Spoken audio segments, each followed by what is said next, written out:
हमारा उद्देश्य ये है कि ईवीएम से चुनाव ना हो, तो ये मिस कॉल का क्या कॉन्सेप्ट है, इससे इसका क्या कनेक्शन? ये मिस कॉल का कंसेप्ट ये है कि देश में केवल हम ही नहीं, हम ये जानना चाहते हैं मिस कॉल के माध्यम से क्या देश की जनता भी ये चाहती है जो हम लोगों ने कदम उठाया है, हमारा कदम सही है या गलत है, जनता इसको किस तरह से देखती है, उसके लिए मिस कॉल का नंबर हमने दिया है।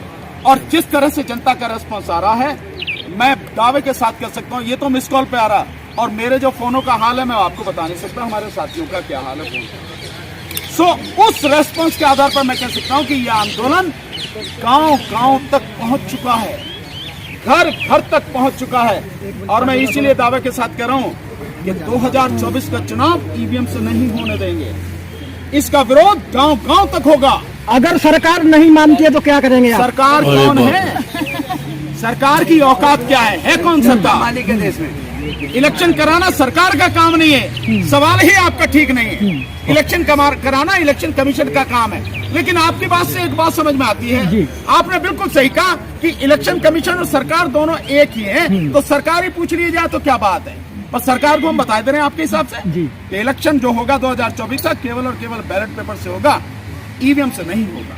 सर 31 जनवरी को आपका प्रोटेस्ट है इलेक्शन कमीशन के सामने। अगर जैसे कि धारा 144 लागू किया गया है 15 फरवरी तक, तो इसमें किस तरीके से आंदोलन होगा? देखिए, सरकार तो इस आंदोलन को तोड़ने के लिए, इस आंदोलन को रोकने के लिए केवल धारा 144 नहीं, आचार संहिता भी लागू कर सकती है, इलेक्शन प्रीपोन भी हो सकते हैं।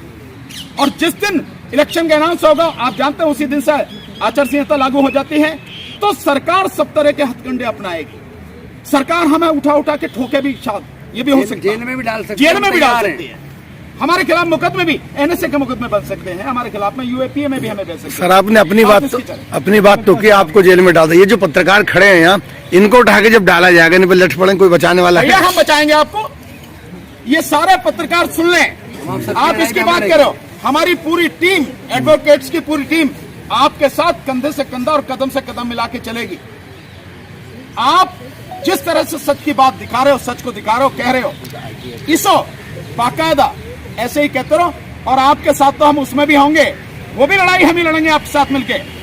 जो आपके लिए आईटी एक्ट और ये ब्रॉडकास्टिंग एक्ट वगैरह लाया जा रहा, उसमें तो आपकी गर्दन पूरी तरह से दबा दी जाएगी ना, कोई आदमी एसएमएस भी नहीं कर पाएगा, उसमें भी आपके साथ देंगे। हर तरह से हम आपके साथ में हैं। चलिए, थैंक यू वेरी मच। हम भी फिर आपके साथ हैं।